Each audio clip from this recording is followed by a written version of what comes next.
Hi, welcome back. The new tank's arrived for the air compressor. You might have seen it in part 2 briefly. I was a little concerned that the fittings might be metric fittings, but actually turns out they're not. We've got 1/2 inch BSP, we've got 1/8 BSP I think, and 3/8 I think. So the capacity of this tank is 24 litres. My previous tank was about 40, so it's about 5/8 the capacity. That's 16mm in metric. So it came with this manifold on it. I think there was in the the bought one. There's a couple of airline fittings here. There's pressure gauge. This goes up to the shut off. I was kind of tempted to use it, but this pressure gauge is just truly horrible. So fortunately this fitting here is a 1/2 inch BSP, so that's nice and easy to connect to. So I'll just have to work out what's going to connect to what. I'll use this part of this as the manifold. I've got a 1/2 inch BSP on here anyway, so if I've got anything.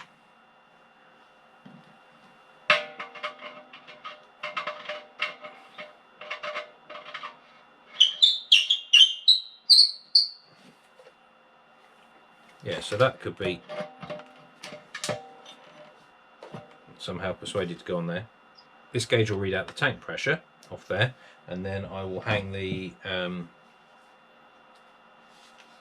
pressure regulator and the air output off the end of that. So it'll do something like that.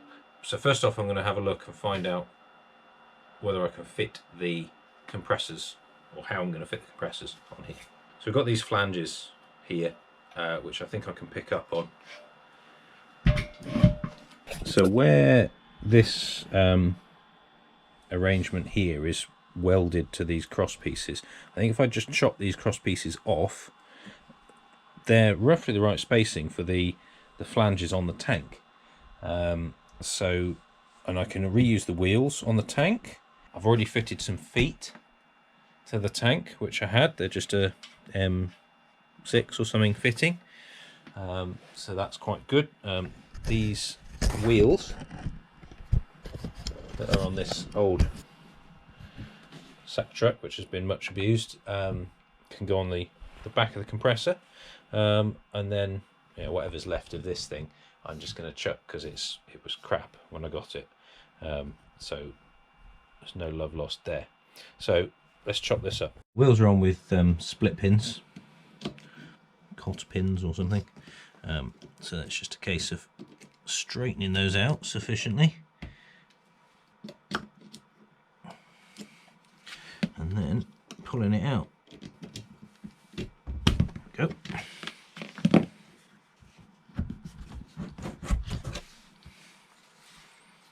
Bushing there. A couple of washers. Grotty shaft.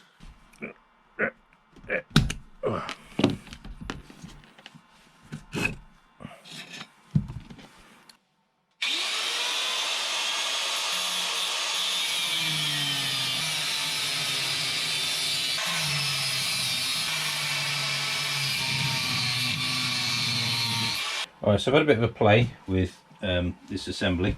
It was welded in position because when I got a welder everything needed welding. It basically doesn't fit how I was hoping that it would.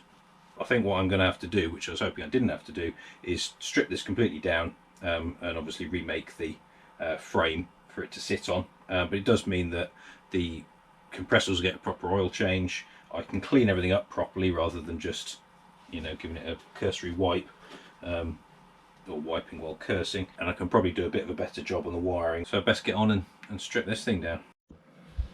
So this tube here is effectively my sight glass for the oil level in the compressors. You can see the oil level coming up there, so that shows me how much oil I've got. So what I'm going to do is I'm going to prop it up somehow. Okay, so what I'll do is I'll just pop out this bit of push fit down here, and then hopefully if I undo that as well, it should drain down the worst of the oil. I'm going to leave that overnight now because it's bedtime.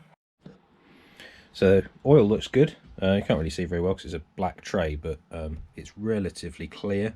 I've put my finger through it. There's not too much in the way of black grot. There's a bit, so I think it was probably worth doing. But while you were away, I've got this frame fitted to the compressor. I've just welded some bolts on using some lock nuts to hold it in place, and a strap at the back just to hold it up. So now I'm probably going to rewire this lock because it's looking pretty grotty, and then I've got to hook up the oiling system again and make a air collector rail. So the outputs of these compressors will feed into that copper tube down there.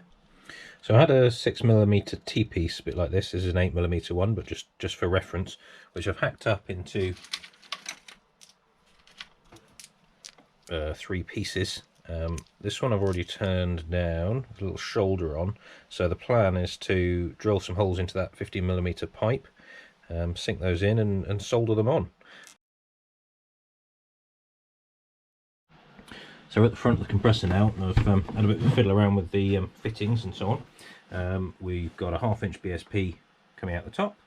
We've got a 3/8 here, which is connecting to my air rail I showed you a second ago. Now the air controller is going to have to sit over this side, so I'm going to have to swap this pipe over, but that's not a problem. And then this sample pipe goes into here, so I'm going to have to make an adapter for another push fit fitting because I've only got males, or possibly a female with a 3/8 on it or something. So I need to reduce that down to 1/8 inch BSP. The air filter is in on that side and out on that side, so it's got to go, you'd think, on that side, but actually it works better if I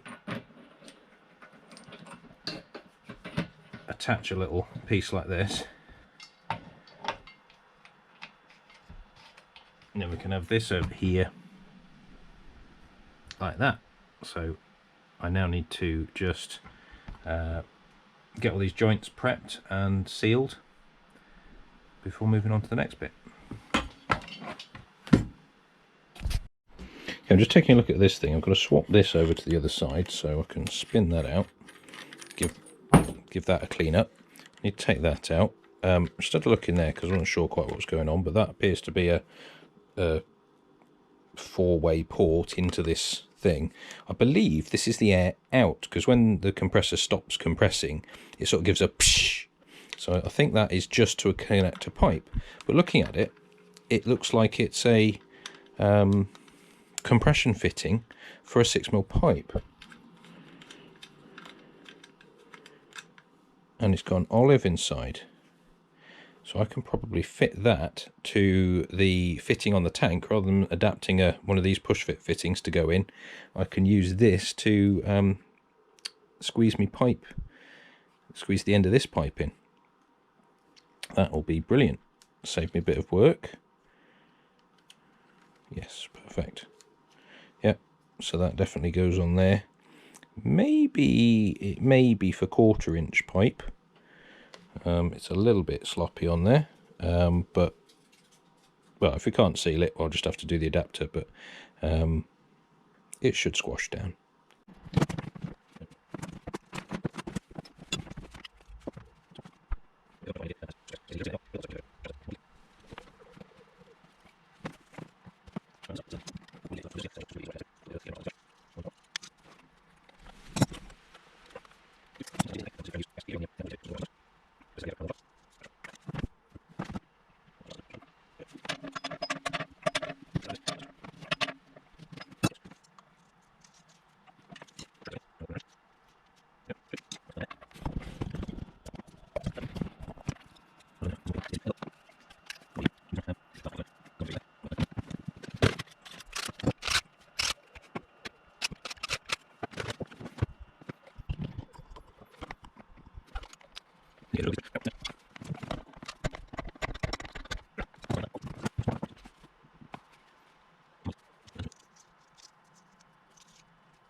Stick the fitting on.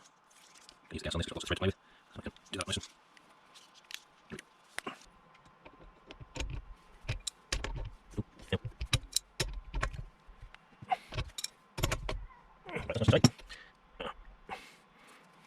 This is my high quality drawing, which I'll be working to. So we've got an M8 thread, got 55mm of shaft, a 1mm groove for the circlip, and then a bit extra on the end. I've put 2.5, but could be a bit more. And then what I'll do is I'll machine this end, get the groove in it for the circlip, and then I'll flip it around and I'll stick the M8 thread on, and then I need to make a couple of spacers to slide over this, just to keep the wheel away from the tank. Now this is probably the most hideous grade of well, steel is probably a bit of a strong word, metal that known to man, really, but we'll see what happens.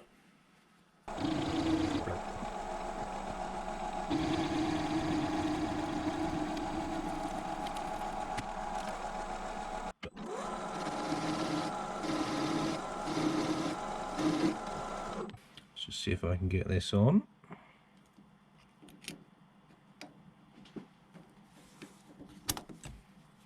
Yep, perfect.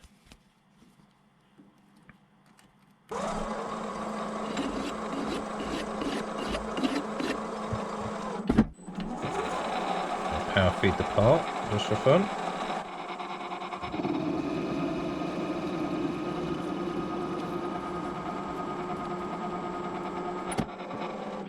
I don't know if you can see this. I've butted my tool up against the workpiece so I can set my dial on my hand wheel here to 0, and then I just need to plough in until we get to 10 on there. And then if we butt the tool up against in this direction, I'll zero out my cross slide, and then we know that this is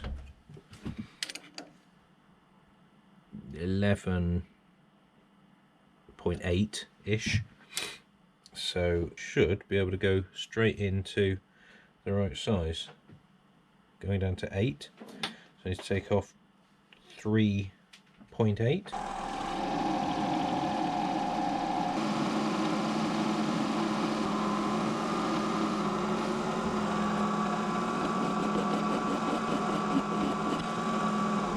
I've just put on a chamfer to make it easier to get the die on there.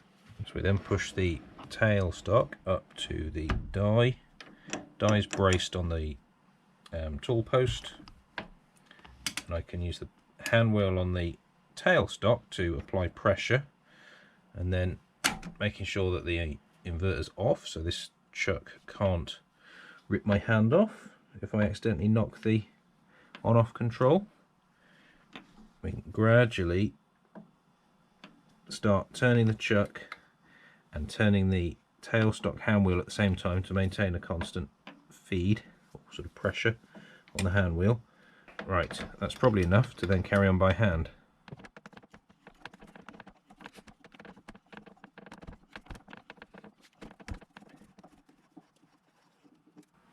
Right, now if I wanted to get that thread right up to the shoulder, I'd flip the die round and use the other side because there's less of a taper on the other side. But in this case it doesn't matter because there's a bit of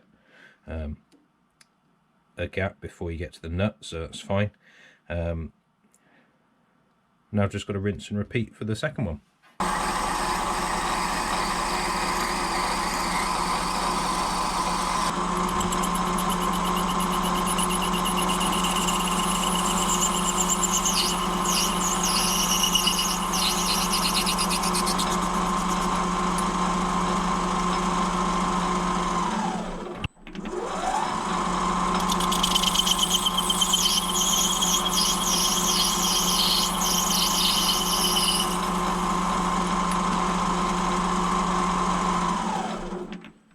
Alright, so the axle's screwed in. That's the spacer. Slide the wheel on. That clears the tank nicely. And we've got enough room for a washer and a circlip.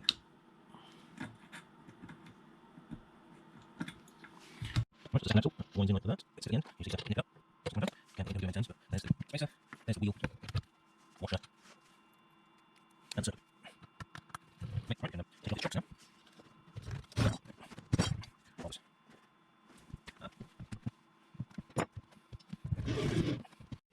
Okay, so I've finished wiring up the compressor. I've just used a little aluminium box that I had kicking about to use as a junction box. There's nothing spectacular going on in there. It's just a three-way bit of terminal block going out to the 3 wires. I've got the plastic caps on these two, covering up the electrical bits. There was always one missing, and I've now made a a sort of a Heath Robinson cover out of a bit of clear plastic, but it's enough to keep your fingers away from anything anything live. So yeah, oil's in, filled up to a good level, air's in, and I've replaced the 1/2-inch coupler that I had there, which was just PTFE connections each end, with a compression coupler. 2 reasons: 1, it leaks; 2, it wasn't enough friction really to hold this rigid, whereas 2 compression couplings you can do up nice and tight, and then this is going to be nice and firm and I don't have to worry about that sagging at some stage. So let's turn it on. So that hiss is just the discharge valve at the bottom there. The air blows it shut. Tank's nearly up to 90 psi there. I just want to see it shut off, make sure it's all working before we tuck it away in the cupboard. Well, that thing's nearly maxed out. What is this? There it goes. Right, so it looks like we're at about 135. That's fine, just under 140. So that's just under 10 bar. Right, so I hope you enjoyed that little series with me rebuilding this compressor. I'm sure there's more little jobs to do on it, but they're for another day. So thanks for watching, and I'll see you next time.